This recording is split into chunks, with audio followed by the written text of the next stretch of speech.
Hi hello नमस्कार, मी तेजस्विनी. तुम्हा सर्वांचं आपल्या चॅनेलवरती पुन्हा एकदा मनापासून स्वागत आहे. सर्वांना श्री स्वामी समर्थ. आय होप की तुम्ही सगळेजण मस्त आणि मजेत असाल. स्वामी महाराज तुम्हा सर्वांच्या मनातल्या चांगल्या इच्छा पूर्ण करू देत.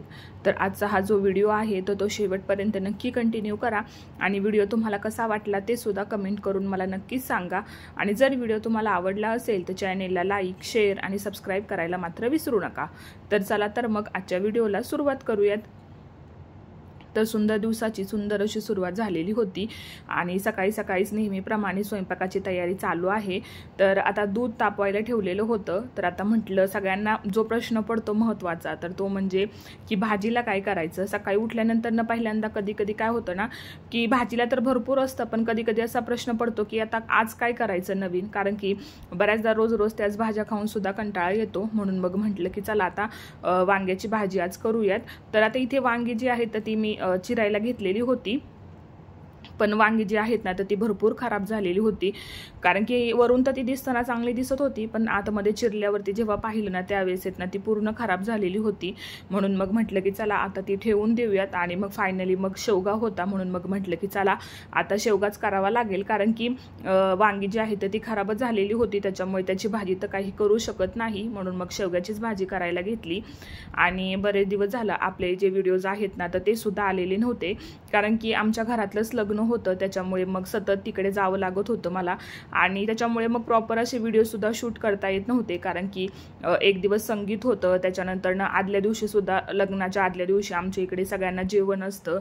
त्यानंतर मग लग्नाचा दिवस, दुसऱ्या दिवशी गोपा खेळायला जायचं. या सगळ्या गडबडीत ना व्हिडिओ जो आहे तो शूटच करायला भेटत नव्हता. कारण की सतत काही ना काहीतरी कामं, लग्नामध्ये कोणता ड्रेस कोड वगैरे घालायचा आहे याच्याविषयी बोलणं किंवा ज्वेलरी वगैरे अरेंज करणं, सगळ्या गोष्टी होत्या. त्याच्यामुळे मग मी व्हिडिओ काही शूटच केला नव्हता. आणि मग फायनली लग्न वगैरे झाल्यानंतर मग हा जो व्हिडिओ आहे ना तर मग तो मी शूट करायला घेतला. कारण की आता म्हटलं बरेच दिवसांचा गॅप जो आहे तो पडलेला आहे, म्हणून मग म्हटलं की चला आता व्हिडिओ जो आहे तर तो शूट करूयात. कारण की कसं थोडासा गॅप वगैरे पडला की मग असं थोडंसं कंटाळा आल्यासारखं सुद्धा होतं कधी कधी व्हिडिओ शूट करताना. कारण की लक्षातच राहत नाही कॅमेरा सेट करायचा आहे. एकदा रुटीनमध्ये या गोष्टी बसल्या की मग काहीच वाटत नाही, पण जर असं थोडासा जरी ब्रेक घेतला ना तरी सुद्धा मग लक्षात राहत नाही की व्हिडिओ जो आहे तर तो शूट करायचा आहे. पण म्हटलं की आता चला करूयात. आणि उन्हाळ्याचे दिवस आहेत, त्याच्यामुळे ना किचनमध्ये काम करताना ना भरपूर गरम होतं. म्हणून मग म्हटलं की लवकर स्वयंपाक आपला आवरावा. कारण की कसं लग्नातली सुद्धा बरेच जीविकाचे सुद्धा ड्रेसेस आहेत आणि सगळी ज्वेलरी वगैरे सुद्धा वरतीच होती, तर ती सुद्धा मला व्यवस्थित ठेवायची आहे. कारण की यायच्या दिवशी खूप आम्हाला उशीर झालेला होता, तर म्हटलं संध्याकाळी एवढ्या लेट तर आपण हे काही सगळं ठेवू शकत नाही. आणि दिवसभर दमल्यासारखं पण खूप झालेलं होतं. म्हणून मग म्हटलं की चला आधी आपली क्लिनिंग करून घेऊयात आणि मगच ती बाकीची कामे करूयात. तर आता इथे 2-3 दिवस मग घरातली सुद्धा क्लिनिंग जी आहे ना तर ती सुद्धा बघा मी केलेली नव्हती. कारण की टाईमच नव्हता क्लिनिंग करायला सुद्धा. सतत काही ना काहीतरी कामामुळे वेळ जो आहे तो निघून जात होता. म्हणून मग म्हटलं की चला आता क्लिनिंग करून घेऊयात. मग बेडशीट वगैरे जी आहे तर ती सुद्धा व्यवस्थित अशी सेट करून ठेवली. आणि म्हटलं आता जे काही ड्रेसेस वगैरे आहेत किंवा जी काही एक्स्ट्राची कपडे होती वरती काढलेली तर मग ती सुद्धा व्यवस्थित अशी घड्या घालून जी आहे ना तर ती कपाटात ठेवून दिली. कारण की एकदा कपड्यांचा वरती पसारा झाला ना तर मग ते एकतर आतमध्ये ठेवायचं सुद्धा लक्षात राहत नाही आणि सगळा मग गोंधळच होतो. म्हणून मग ज्या काही साड्या वगैरे होत्या तर त्या सुद्धा मी व्यवस्थित अशा बॅगमध्ये भरून ठेवल्या. सगळ्या गोष्टी जिथल्या तिथे ठेवून दिल्या. कारण की 2-3 दिवसामुळे कसं झालं होतं ना मला अजिबातच म्हणजे वस्तू जागच्या जागेवर ठेवायलाच येत नव्हतं. वेळच नव्हता भेटत. काही ना काहीतरी कामं जी आहेत ना तर ती सतत निघत होती, त्याच्यामुळे सगळ्या गोष्टी यावरतीच राहिलेल्या होत्या. म्हटलं की आज चला फायनली वेळ आहे, तर मग म्हटलं चला आता या ज्या सगळ्या गोष्टी आहेत ना तर मग त्या सगळ्या व्यवस्थित ठेवून द्याव्यात. कारण की कसं होतं गोष्टी ज्या आहेत त्या जागेवर ठेवल्या ना तर मग वस्तू आपल्याला सापडायला सुद्धा बरं पडतं. म्हणजे जागच्या जागेवर सगळ्या वस्तू ठेवल्या की मग आपल्याला सुद्धा लक्षात राहतं की ही गोष्ट ठेवलेली आहे किंवा ही वस्तू आपण इथे ठेवलेली आहे. मग सगळं असं व्यवस्थित समजलं ना बघा की आपल्याला सुद्धा बरं पडतं. तर आता इस्त्रीचे कपडे सुद्धा बघा संपलेले होते आणि त्याचे पेपर सुद्धा बघा अशा आतमध्येच राहिलेले होते. मग म्हटलं की आता हातासरशी ते सुद्धा काढून घ्यावं, कारण की इस्त्रीचे कपडे पेपरमध्ये ठेवले ना की चांगले राहतात. आणि आता कपडे सुद्धा संपायलाच लागलेली होती इस्त्रीची. मग म्हटलं चला ते पेपर सुद्धा काढून घेऊयात. आणि मग आता घर वगैरे तर झाडायचं माझं राहिलेलंच होतं, म्हणून मग म्हटलं की कचरा जो आहे तो एकदमच काढावा, नाहीतर मग घरं वगैरे झाडली आणि परत तो पसारा काढला की पुन्हा कचरा होतो आणि मग आपल्याला डबल काम पडतं. म्हणून मग कपडे जी आहे ती आधी सगळी कपाटात ठेवून दिली जिथल्या तिथे. आणि मग जो काही कचरा वगैरे होता तर तो सगळा काढून घेतला बाहेर एकदाच. म्हटलं की परत मग क्लिनिंग करायला नको. सगळे कपडे वगैरे जे आहेत ती व्यवस्थित अशी घड्या घालून ठेवली. आणि आता माझ्याबरोबर जीविकाचे सुद्धा तेवढे ड्रेसेस असतात आणि आता ते व्यवस्थित ठेवायचं म्हटलं ना तर खूपच ताप होतो. लहान मुलांचं कसं असतं, एक ड्रेस घालायचा असतो पण त्याच्या मागे 4 ड्रेस ते पाहतात. आणि आपली तर इतकी घाई गडबड असते ना बघा लग्नाच्या दिवशी, की म्हणजे पसारा आवरायला सुद्धा वेळ मिळत नाही. आपलंच आवरण्यात आपला भरपूर असा वेळ जातो. आणि माझं सुद्धा तसं झालेलं होतं, बिलकुल सुद्धा टाईम मला भेटलेला नव्हता. म्हणून मग मी जे कपडे वगैरे होते ते तसेच घड्या घालून वरती ठेवले. आणि मग म्हटलं की आता आल्यानंतर सगळं सेट करून ठेवूयात. तर आता सगळं बघा मी आवरलेलं होतं, साड्या वगैरे सुद्धा ठेवून दिल्या होत्या. आणि जे काही वरती कपडे होती ना तर मग त्यांचे सुद्धा आता मी जे आहेत ना तर ते कपाटात ठेवून देणार आहे. आता म्हटलं हातासरशी मग घरं वगैरे सुद्धा झाडून घ्यावीत, जेणेकरून मग डस्टिंग वगैरे सुद्धा करता येईल. कारण की जी टेबलवरची धूळ वगैरे जी असते ना तर ती सुद्धा मला क्लीन करून घ्यायची होती. कारण की 2-3 दिवस ती क्लिनिंग सुद्धा माझी राहिलेली होती. आणि मग टेबल पूर्ण असा धुळीने खराब झालेला होता. आता ते पाहताना मला असं झालं होतं की मी ते कधी क्लीन करते, पण वेळ पण नव्हता. आणि जरी कितीही काही वाटलं तरी सुद्धा बघा शेवटी आपण सुद्धा माणूसच आहे. कधी कधी ना समोर जरी आपल्याला असं वाटलं की हा इथं क्लिनिंगची गरज आहे, पण जर टाइमच नसेल मिळत तर त्याला आपण सुद्धा काही करू शकत नाही. अशा गोष्टी पाहिल्या तरी सुद्धा कधी कधी दुर्लक्ष करून घ्यावं लागतं.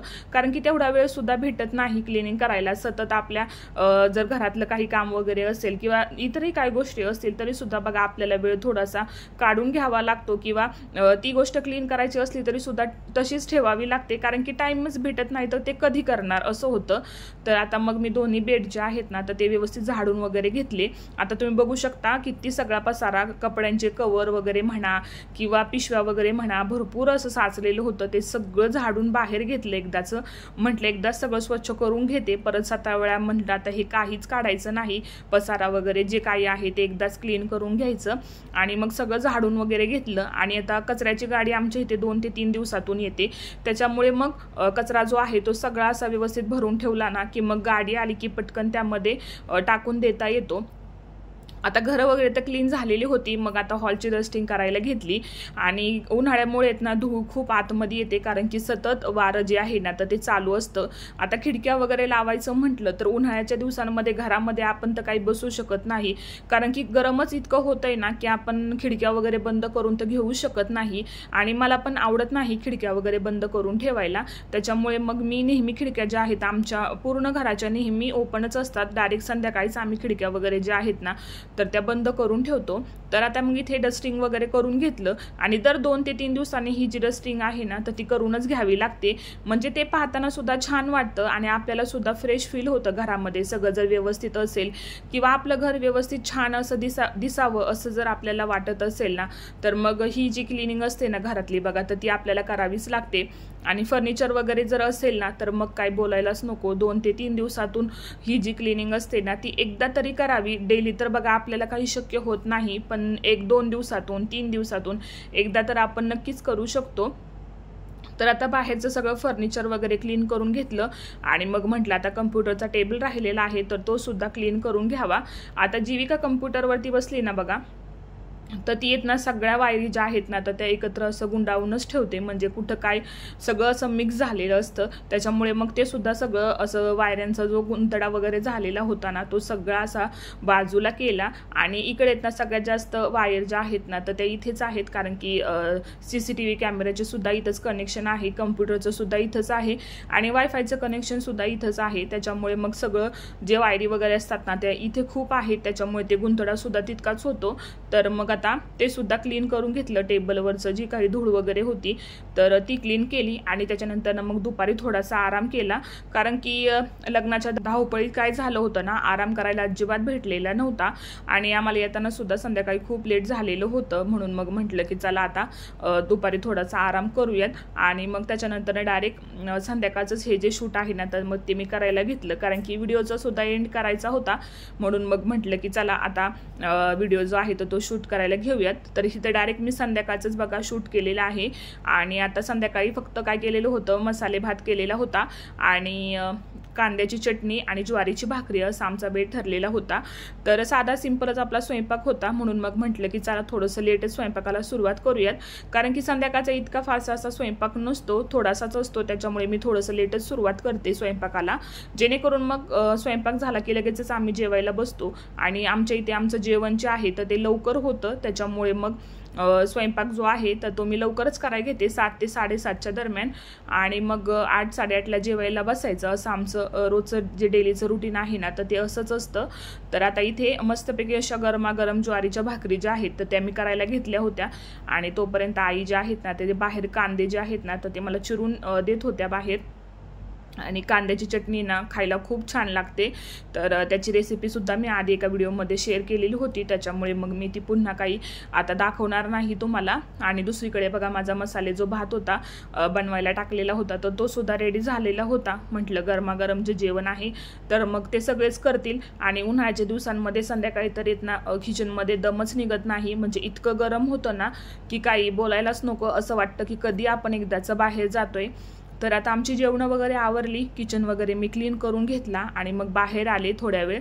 म्हटलं आता थोडंसं चालून येऊयात, कारण की घरामध्ये इतकं गरम होतं ना की बाहेर आल्यानंतर खूप छान वाटतं. एकदम थंड अशी हवा जी आहे ना तर ती बाहेर भेटते.